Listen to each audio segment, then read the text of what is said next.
Is that all you see? The color of my skin? In England, they call you a black bastard. In America, they call you a goddamn nigger. Why? Welcome to my world. Well, Niro, Yeah. We've just listened to Black Lives Matter, or BLM, by The Specials. Yeah. Oh, there's so much there, mate, in the lyrics. Why is it special? Why is that special to you? Well, you know, Julian, I'm a massive ska man. I was brought up in Coventry, and I was brought up in the late 70s, early 80s, when ska and two-tone just came out. And I was brought up on The Specials. And so this song was a part of it's a new album, actually, Encore, which came out in 2019. And it was a very interesting album, because when you hear this, when you hear the songs on the album and you go through every single song, you can relate every single song to a topic that is as relevant as it is now as it was back then. Yeah. And I mean, for example, there's the first song, I think, in itself was all about voting and the whole election when the elections were going on, and how, people weren't voting back in the days, and now we're still trying to get people out there to vote. But every song in that album has something directly related to what is going on in our world right now, and how things might have moved on from back in the late 70s, early 80s.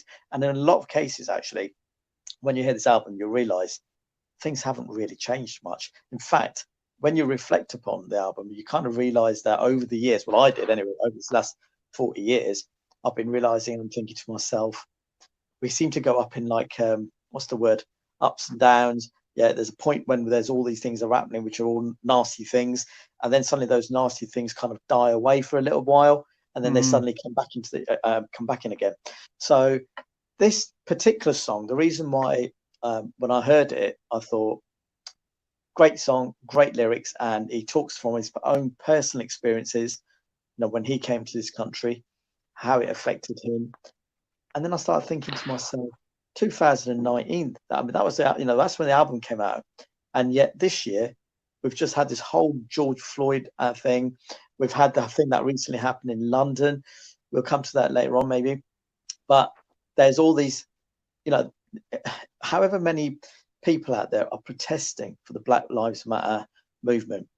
At the end of the day, my general feeling is there are some really, there's some fantastic, lovely people out there, right, who are all for this. They've got no qualms about this movement. They've got no qualms about living in a multicultural society. But then you've got this, I think, a small, well, I say small, but I think it's got larger in the last number of years, segment of our community who are still on that bandwagon of that they don't want a multicultural society, and Black lives don't matter. Yeah. And we will always, whether I'm Asian, right? So we'll always be second-class citizens as such. That's how I think in the last number of weeks, I've started to see that things aren't really, things aren't, I don't think things are bad as back in the days, but I think things haven't progressed at the speed and the rate of when it should have done. Yeah. So it just seems like we keep taking a step back. So this song brings it back into reality, mate. It's an amazing song, and you said about things that have changed and things that haven't changed. There's one lyric where he mentions no dogs, no blacks, no Irish. That's something my dad told me about when he would come to England in summers as a teen and in his 20s, doing the sort of menial labor jobs that the Caribbeans would have been doing as well, and feeling an affinity with Black Caribbeans who had the same sort of prejudice that Irish people had back then. I think Irish people now do not suffer the prejudice like they did back then. And also, if you're a second generation Irish person with an English accent, you might be undetectable as an immigrant, whereas someone with a black skin has a black skin for life. So there are, as you say, first-class citizens, second-class citizens, and third, fourth, fifth sometimes. I wonder where you feel You said you feel a second-class citizen as an Asian man in the UK. Do you feel that there's a hierarchy? Some Asian people, I mean, look, there's racism and prejudice everywhere, but sometimes you'll find the anti-black attitude even among the Asian people who were treated as badly, but they're almost looking down for someone to be above. I don't know if that resonates with you. Yeah, well, I was just going to say to you that second-class citizen kind of feeling, I think, comes across from the fact that I still know many people out there myself who feel that way, that things will never change, right? Mm-hmm. Now, on a personal view, I can say to you, I've never really felt like a second-class citizen as such. Why I have felt that is that had it not been for my father instilling in me and my family the whole importance of integration, and mixing in, right, as such, when we first moved to Coventry, that whole integration aspect has been what's helped me to, go about life in the UK, not experiencing much racism at all. There might have been some. So what did he say to you? Well, just to go back on that, Julian, I think there's been maybe some subtle racism, involved, but I've never really had much direct racism directed at me. And so my father, basically, when we moved to Coventry, he knew already it was a multicultural town, right? So he'd been there because we got told, my dad was told that he had to relocate in his job. So he could quite easily have gone into Coventry had its own like Asian, like an area where full of Asian and Irish people lived, lots of immigrants lived. Okay. And my dad could have easily gone into that area. He could have moved to some other area where there was a bit more of a mix. What my dad actually did was he moved our family to an area which was literally predominantly white English. Yeah. We were probably, if not the only Asian family around. And we went to a school. We went to primary school, and I went to secondary school in Coventry. And these were what I call all English white kids, right? And people then say, a lot of my friends always say to me now, so did you experience racism then when you went to school and things like that? I didn't know. In fact, I think there was this odd one or two comments, right? But never directly to my face in front of me. Yeah, it might have been quite subtle or in the background, but not much, not at all. And so in a funny, in a very weird kind of way, it was like they welcomed us into that community because we wanted to try and fit in. Yeah, I mean, then over a few months later, of course, there were some other Asian families who moved in that area, tended to be shop owners' kids who I went to school with, but there wasn't a massive amount of Asian kids, or let alone there was some black kids as well in the school. Yeah, but was there any racial tension within the school that I went to? No, absolutely not. And this was like nearly 2,000 boys in one school, right? And me and the handful of black kids there were made up about 5% of that, maybe 10. But I had a really good time there. I will never forget my time at that school. And, it's one of the reasons why, Julian, I became a teacher, because of my experiences at that school and the kids that went there who made me feel welcome. Yeah. And still to this day, I'm very good friends with. However, that doesn't mean growing up in Coventry, I never experienced, there wasn't racism. Yeah. In fact, to be honest with you, I didn't really see much until I went into the town centre. So early 80s, late 70s, you go into the town centre, it was what's known as Coventry precincts, and you would see all the skinheads, right, everywhere, loitering around, with their boots on. And at the time, it was instilled in our heads that if there were a skinhead, you keep away, because these guys are neo-Nazis, they'll come after you, right? Little did I know, many years later on, that skinheads actually come from various kind of backgrounds and what have you. And actually the skinheads the true skinheads, the true skinheads are people who've been brought up on reggae and black music, yeah, and ska. And there's and there's the naive ones. I call them the naive skinheads who kind of came out of that and followed the what we call the NF route, the National Front route, yeah. So, but unfortunately, at the time when I was growing up, there was no way for me to know that who was what, right? So for us, it was a no-go. So my mum and dad, I remember, we would not be allowed to go into town, yeah, and things like that. But that was, yeah, so that was my upbringing. So even though you asked me that question about do I feel like a second class citizen and what have you, no, what I'm trying to say to you is, in general, I know a lot of my friends who still feel that they are, and in my case, I have not felt that, because I feel that the integration aspect from my dad helped me to understand how to behave and live in this country and this society that we live in, and to relate to people of all different color and creed. However, when I said to you about the subtle things, yeah, so I mean, I'm not sure if you're aware of my full name, Julian, right? But I have got a very long name. Okay. So for me, when I was growing up, the first time I applied for a university, I think it was university, that was the first time I noticed this happen. My dad gave me this advice, and he said to me, Niro, don't put your full name. Yeah. Okay.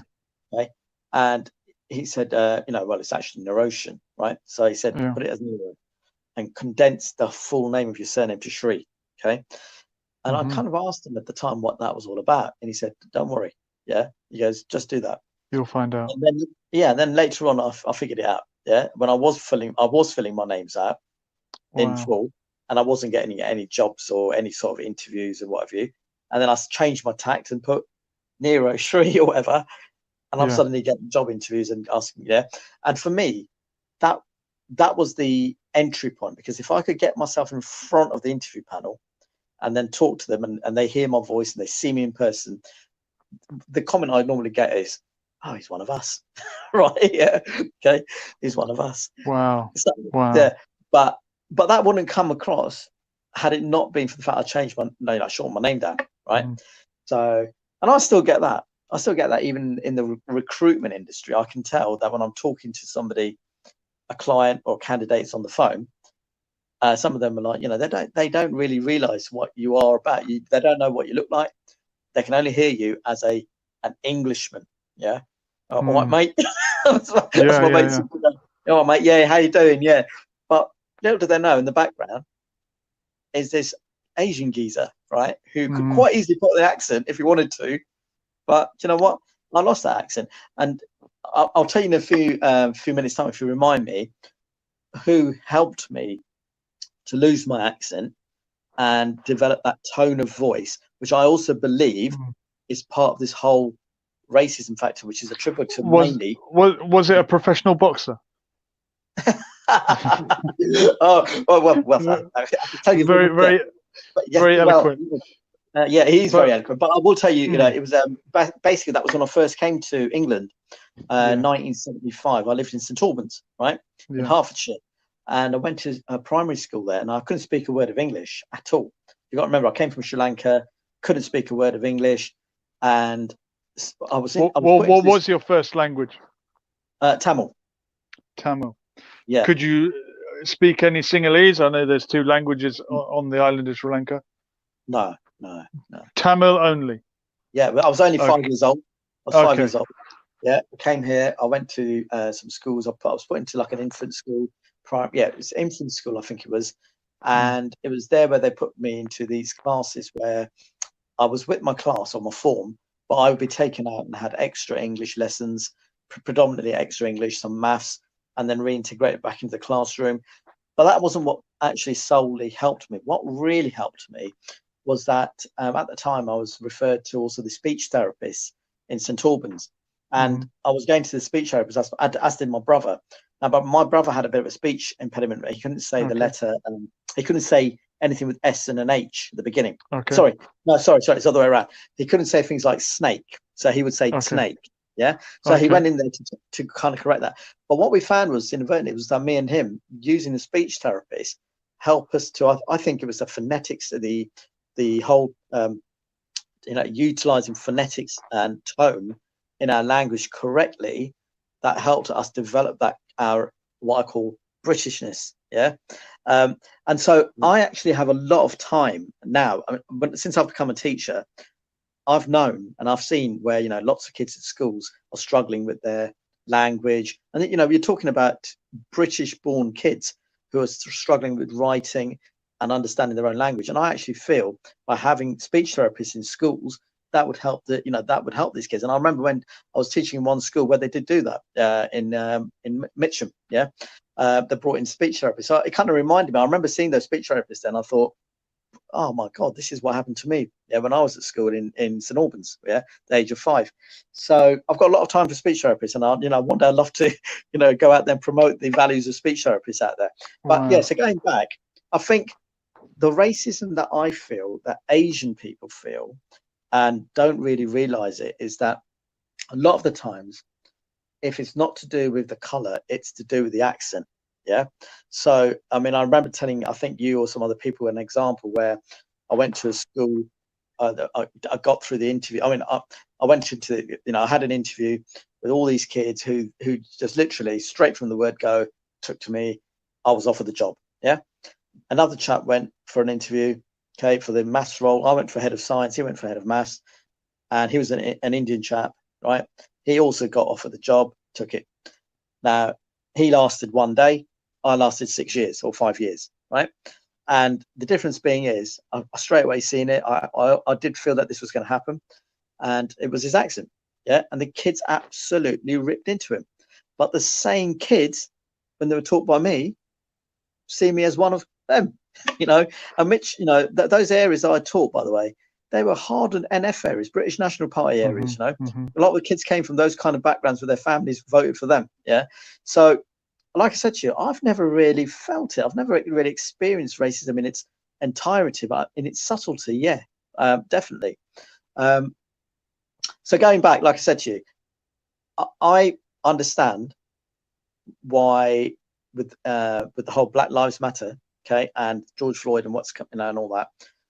I'm going to tell you another thing, Julian. I was one of those people who believed in all lives matter, right?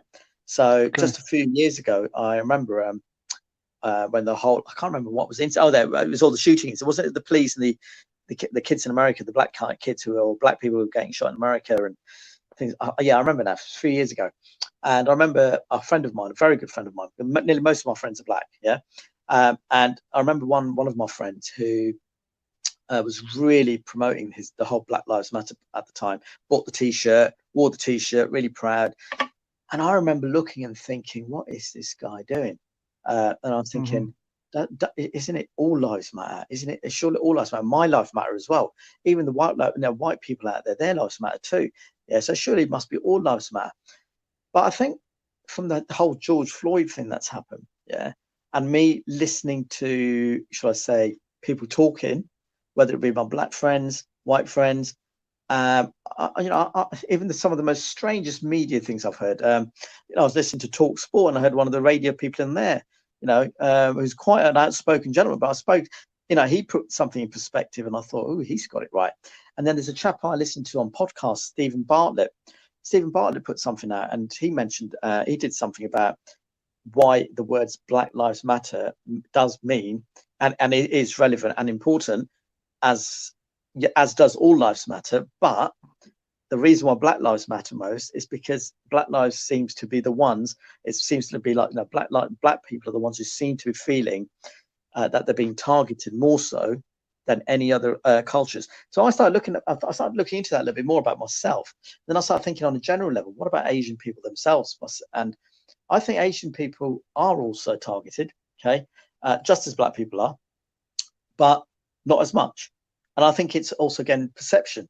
I think perception is that Asian people have been brought up in these communities and with their people, their families and traditions, and they value, their families value education, and then they go through a system where that's what they're all about, education, and they're educated people.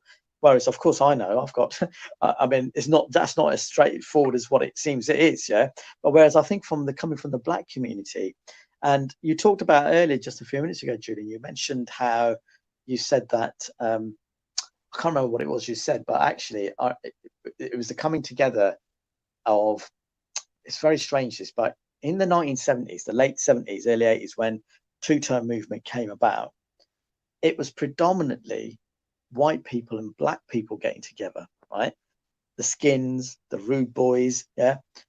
But the Asian people were still, they were the discarded, yeah. In fact, I would know some black people who, no, that's it, because you brought the conversation about Asian people looking perhaps down on maybe the black people as well, yeah.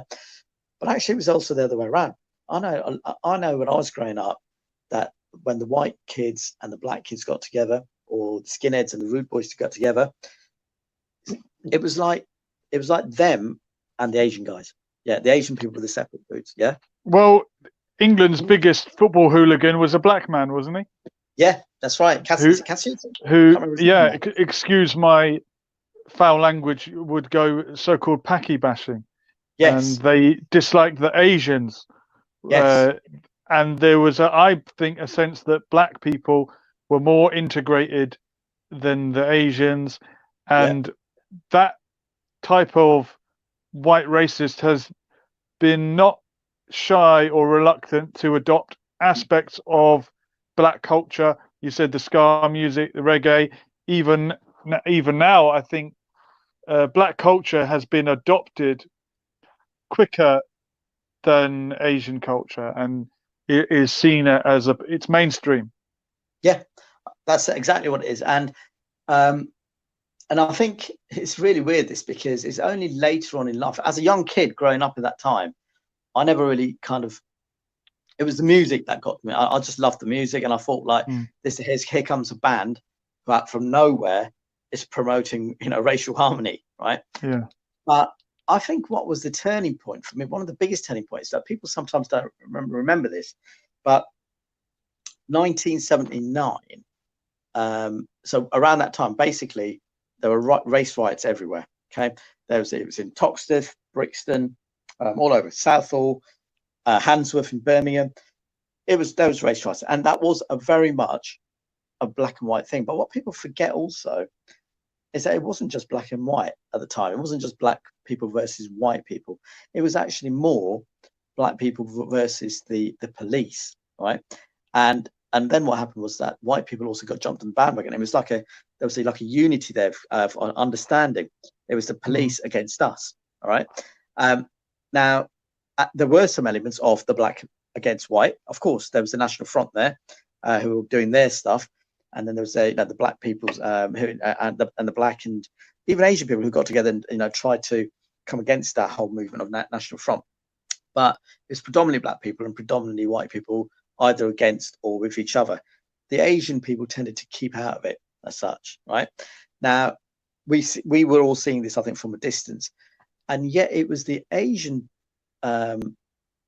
There was a number of stabbings at the time, and Coventry was quite a mellow place, and then suddenly, I remember when I was at primary school in Coventry, and the thing that turned it was on April 23rd in 1979. I remember the date really well. St. George's Day, yeah, 1979, and an Asian doctor, Satnam Singh, okay, he was stabbed by some skinheads, okay. This became big news in Coventry. And that was the turning point when I seen Asian people, white people, black people marching through the streets of Coventry. Yeah. And I remember my form teacher, my primary school teacher, what a geezer. I'm trying to find this guy, Mr. Frankish, right? Mr. Frankish told, remember, you got to remember that here I am sitting in a class full of white kids, right? And Mr. Frankish is bringing out in front of all of us, all the kids in the class. He's telling us and teaching us how important. I mean, he was a boxer, by the way, Jules. Yeah, so okay, great. Yeah, and he was telling us about how important it was for all us to, respect everyone's cultures, respect everyone's differences. He said you might all be in this area where there's not many people of different colours and that, but when you meet people of different colour, you need to know how to respond. And he said, I want all of you guys to do this that weekend is to join the march. Yeah, join the march. Right. So I remember, I was a young kid, of course, and my family wouldn't let me go to things like that. But I know that the whole of Coventry that day, after that stabbing, mourned for this Asian guy, Satnam Singh. And Satnam Singh was like the birth. That was the birth. It was like that death, that stabbing was what brought about the Specials. The Specials were already around under other names. Yeah, they already had their little bands playing this in back venues, small venues, but they were getting to be heard. Their music was coming out. But I think that was the point when they really came out and decided we need to do something. Yeah, so against the drop of Thatcher's Britain, against the people losing their jobs, unemployment really high. Yeah, and Coventry had just gone through this stabbing and had very high unemployment rate. And if you walked into that middle of the town and you saw what was then, well, I think still sometimes when I go back now, I still see it, the concrete jungle, right? Yeah. And then, of course, the ghost town, the tune came aloud, and that was it. From then, and then I noticed the change. And yes, you know what, Jules? I was a proud Asian boy, a proud Asian lad, wearing my black Harrington jacket, right? Just as all the other people were. And I remember my mum went and put my name on the back of my black Harrington jacket, yeah. Mm-hmm. And so it had Niro drinking football. It had the whole Is that name so on you it. don't lose it? Yeah, well, that's why everyone had it. They put their names on the back, yeah, with the Harrington jackets. I actually went and put my whole bloody name on it, and also my brothers. But and then once in a while, some of the letters started peeling off. So yeah, I ended up becoming Naroshan to Niro to Shan. but you know what? It was that whole notion of just having that Harrington jacket, which kind of signified. I remember was for me the sign of the times that I was growing up in. Yeah, and I had Doc Martin boots as well. And I embraced the music and I embraced everything that was going on at the time. But it's only through growing up over the last number of years, and I think back about what all those things that happened, and I just felt sometimes I reflect back and I thought, actually, this is how it really was. You feel like you're a part of a movement of multiculturalism. There was whites, blacks, Asians all together, but initially it wasn't like that. Initially it was, white people against blacks and Asians. Then I thought this is in a very simplified way, right? And then I thought it was white people and black people against Asians, right? And then I thought to myself, oh, and during that period there was white people, black people, and Asian people all against the police, right? And so at some point you had mods versus rockers as well. Oh, and Julian, that's the other thing. So my school, right, was made up of you had my school, which were made up of rude boys, the two-toners, yeah. Okay. And you were made up of the and also the mods and the mod boys, and the mod boys also, I remember, outside the gates in their green Parker jackets, yeah. And the great thing was that I was in the class I was in. So we had houses in the school I was at, right? Now, yeah. So I was in a house of 200 boys, and I was literally when I came through my first day in that school in 1981, September 1981. I turned up in that house. And I was the only Asian kid in that. Actually, I just remember now there was a Carpool Singh. Yeah, so he was in the same form as me. Maybe they put us together, right, to keep us company. But I remember we turned up, and I had this big long blazer, and I was just an Asian boy coming in, and all the mods, right, just embraced me and took me onto their table. And we had 200 kids in the lunch hall, right, and they were all beckoning me over to sit with them. So I remember, I ended up being with the mod boys, yeah. And even though why were you instantly welcomed as a mod? I don't know about instantly welcomed as a mod. I think it was the fact that they see me as different, and I think in their way, and I think remember, you got to remember this is so 2 years before that we had that march, and people are now starting to see this specials and ska music coming out, and I think this you got to remember. I think with Paul Weller. In the Jam and that, him being quite left wing himself, yeah. I think there was elements of the mods that were also very much left wing, yeah. Okay. So I think in a way, I was just being looked after by these people and said, you know what, in the Coventry at this time, we're looking after you guys. I mean, and so yeah, I was welcomed by all these mod lads, and so yeah, I didn't get the mod Parker, but I did get one of those old what's that coat? The coat with the hood from East to East. Yeah, I got one of those, and I used to go in between from my Harrington jacket to my what I call my mod coat. But do you know what? So I grew up on ska music. I grew up on punk music. Yeah, sorry, mod music. And funny thing was at the time also, so I went through a massive phase of listening to the Police. The Police were my favorite band at the time. It wasn't the Specials. Yeah. Specials were for me a band that I was listening to and getting into, But from 79, I've been listening to the Police more so, and Police were regarded as a punk band, at the time, right? So Okay. this was very interesting, because then they became a lot of their songs developed more into reggae kind of music, so they became like a punk reggae band. So during that time for me, it was all about the Police, Specials, and the Jam. Yeah, they were the three bands that I was listening to a lot. And so I remember my dad, we lived in a place called Eastern Green in Coventry. So like I said, we were the only white people there. All right. Sorry, we were the only Asian people there. Yeah. You're so I've assimilated. turned, guys. Yeah. So I'm fully integrated. But so we were the only Asian family around. Okay, we were welcomed into that little neighborhood. We were always out there playing with the rest of the kids. Do you know what? It was fantastic. It was a great time for me and my brother. I don't know. Sometimes I look back and think, those people in Coventry, in Eastern Green, they didn't have to be like that, but they did. They just welcomed us, yeah. And I said to myself, so why I was saying this was, my dad told me one day that because just around the corner there used to be a bunch of rockers.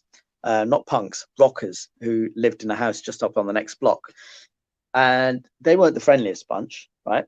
But there was another family that lived on the same block who were punks, right? And my dad was telling us once, he came back from work, because where my dad worked overlooked the school playing fields, of where I went to. So that's another story in a minute I'm going to tell you about. But Okay. But my dad came back. He was walking back from work, and he said that he walked past this little alleyway between the two blocks and the street, and he said that there's two punk people who lived in one of the family household seen my dad and said, waved at him and said, "Excuse me, if you've got any problems with the rockers, come and let us know." with the rockers. Yeah, with the rockers, come and let us know. Yeah, and I thought, this is brilliant. What a place to live. Ska, mods, punks, and rockers as well. We're all living there together. But again, we never really felt any sort of racism. And I say that until, and here's the next bit, Jules. This is where it all goes a little bit bonkers, right? So I can't remember the year. I think it was. Oh, actually, I was getting to be quite. So I'd gone into the latter stages, I think, of my schooling years. So I can't remember. It was either 1933. Yeah, well, it was about 83 to 86, one of those years, right? Yeah. So during one of those years, it was we used to have on bonfire night. We used to have every block used to because there was a stream at the bottom of our road, right? Sorry, at the bottom of our block, there was a stream with some area of like bushes and things, and every bonfire night, the whole of that community in our block would go and get all the branches, the twigs, the tree, and whatever, and create a big bonfire. Yeah. Now, this one particular year, me and my family were sitting in the house in the front living room, just watching TV and what have you. We normally go out as well. For some reason, I think this year, I don't know why that particular year we hadn't gone out, but so we're just sitting there watching TV, having a long chat, and the next thing we know, right out in the front little corridor, our patio area, and on the just straight through, a bottle was through petrol bomb, right? Oh, so our house got petrol bombed, and oh man. And I think 3 other families around the area also had letter bombs or petrol bombs straight at them. Yeah. So at the time we were like, whoa! But you know what? Everybody on our block got together. Right. First of all, we doused, the water down. The petrol down. The fire that was coming in the front. We managed to stop that very quickly. I remember the twins, who went to my school. They were quite old boys at the time. They were in the 6th form. These 2 boys pegged it after the guys who'd done it. Yeah. And and they got arrested. There was a group of these guys going around doing it. They got arrested, and little did they know, because their names came out on the newspaper a few months later, is that one of the boys, actually, it was his brother, was actually in our house, right? Now, I never raised it with him, right? And he never knew that this boy, the younger boy, didn't know that it was my house that got petrol bombed, right? Because me and him got on, right? But I never told him about it. And I don't think he even knew the extent to what his elder brother had done, and got charged for it. But they did apparently go to my school. Yeah, they were in the older years though. And was this a racist attack? Yeah. Okay. That's what they deemed. Deemed it was. A targeted we had racist attack. Yeah, and we also had somebody wrote on the side of our fence, wogs out. Yeah. Okay. And it'd been put there for a long time, right? And I still remember it because I've been never taking it off, right? We'd never taken it off. And the funny thing is, I was saying to myself, so all these years I've never had any racism directed at me, yes, face to face, but there was these two elements of where my family was targeted in different manners, but I never felt anything. I didn't really feel anything at all. Do you know what? I sometimes think back and think I went through that life just not feeling at all like there was any sort of racism towards me, as such. But I did hear some kids at school not targeting at me, but talking about, like you said earlier, Paki bashing and things like that. Sure. And I even remember I think the songs at the time, was it Ding Dong, the bells are ringing, we're going Paki bashing. Yeah. And I do remember all that. Yeah. But strangely enough, and what was the other one? I remember there was a kid in my form who thought it was hilarious. He used to come up to me and say to me, "Oi, are you joining the APL?" Yeah. Right. And I was like, even now sometimes I think, what's all that about, the APL? He said, the Anti-Paki League. All right. Okay. Yeah. And strangely enough, I know.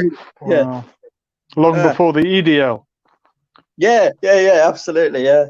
But I just laugh at all of this, and I think to myself, God, I was brought up on that kind of an era. It's incredible.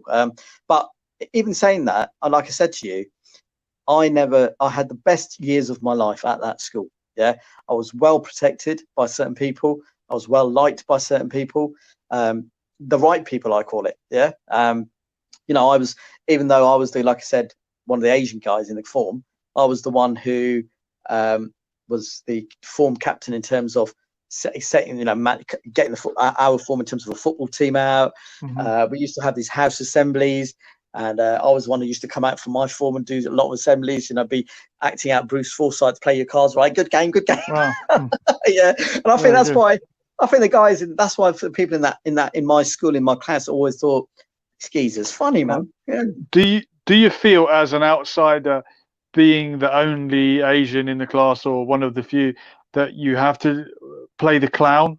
Or a lot of people, you hear these stories often of people avoiding getting beaten up because they were funny, or they could make people laugh. But do you know what? It's sad to be put in that position, isn't it? It is, Julian. But do you know what? I think initially that was what it was about, right? Me trying to fit in, and realizing also that I'd already got these kids in the palms in my hands, and working with me, all these mods and Scar guys. You're a character. But later on, Jules, I got into Bruce Lee in a massive way, right? And Kung Fu. So for me, going into that kind of thing gave me this like another form of inner strength, right? Empowerment. And I mean, I know that I'm writing this book and whatever, and I don't want to give too much away, but this is the time when, at my school, I was going through this whole phase. In the morning, I would wake up at 5:30. Do these Bruce Lee kind of exercises that he suggested, go for runs with an army bag on my back with a whole lot of books in there, right? And I developed this shape, and I was looking more and more like Bruce Lee, right? But what it was the kids at my school started calling me Bruce, and because I was quoting all these statements from Enter the Dragon. It was like a finger pointing to the moon, and all that, and these kids started calling me Bruce, and then because of my surname being Shri, I became Bruce Shri, right? Bruce Shri, and so I used to get these Christmas cards and birthday cards from my fellow kids at school. Happy birthday, Bruce. Happy Christmas, Bruce. And my dad didn't know what was going on. It was like, who's Bruce? Yeah. So the reason why this whole came out as well is because when you say about fitting in, I think I did try to fit in very early on with my humor and trying to just use humor to fit in. But then later in my life there at that school, there was another side to me where the kids started realizing this kid hasn't got much fear. It's not scared. And my dad had a bit of a reputation as well. My dad was renowned for, if there was any trouble with me or if there was anything going on, like a fight where I was involved in, my dad would get in his car and come to the school in his Austin Maestro, and he would pull these screeching turns in the middle of the road.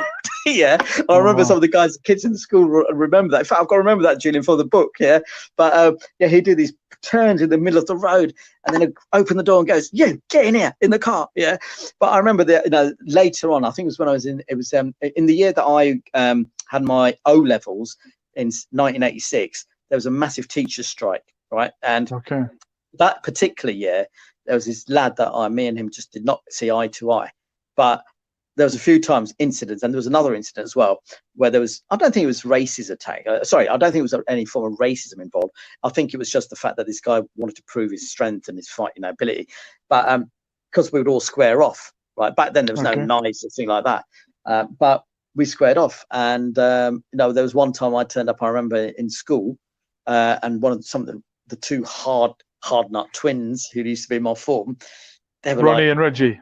Yeah. They were Craig and Jason. Yeah, brilliant guys. But this Jason guy actually wanted to call me by my full name throughout my whole 5 years I was at the school. He called me Niro all the time. Yeah, he was the only one who did. Yeah, but anyway, Craig, who's a better friend who I knew a bit more, he actually sold me all his Police albums to me, yeah, for 20 quid. So, you know, he was a great friend. They used to come around my house. This is what I was saying to you, Julian. Yeah, I know it's going off a bit, but I'm just remembering the times now. And so during these strikes, the teacher strike we had kids coming around to our house, right, from my school, from my class, some nutters, absolute nutters. And my mum would make them lunch, and that's why I think we were really valued as part of their community. Yeah, you know, these are all white kids, you know, came to our house, and these were some real hard nut kids. And I remember there was one time, like I said, I was going to have this fight. Yeah, and I remember this guy Craig coming up to me and goes, "Craig, Niro, give me your glasses."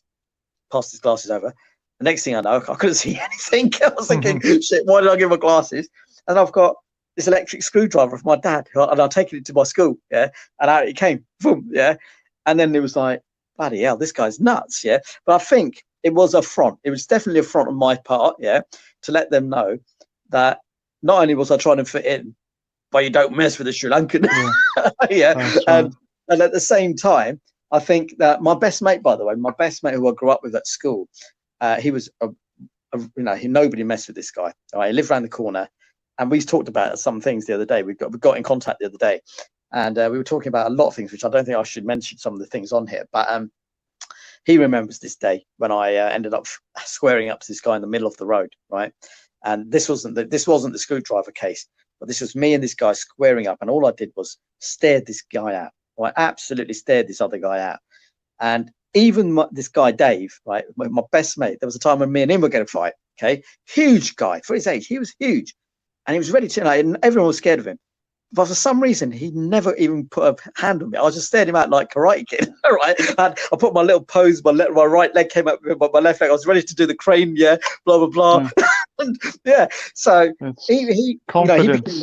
You know, it was confidence. And do you know what? I was starting to find that confidence through Kung Fu. But I think before that, it was humor that fitted me in. Yeah. And like I said, the music part at the time, I was only really listening to the Police. There was some reggae aspect of songs in the Police sang out.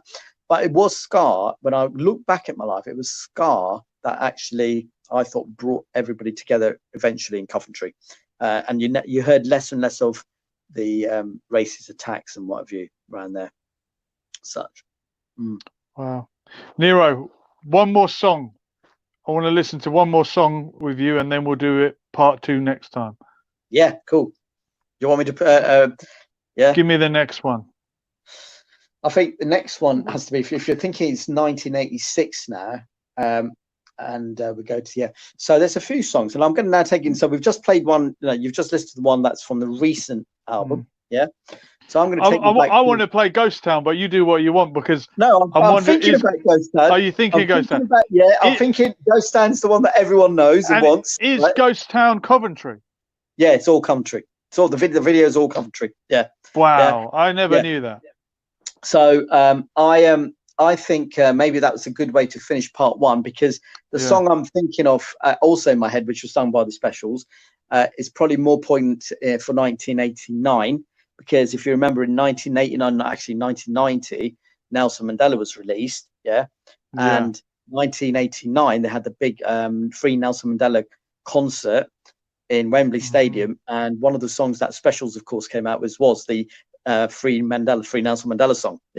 So that's the song which I, when people talk about can music make a difference, I'm absolutely convinced that song made a huge difference, in terms of political outcomes as such.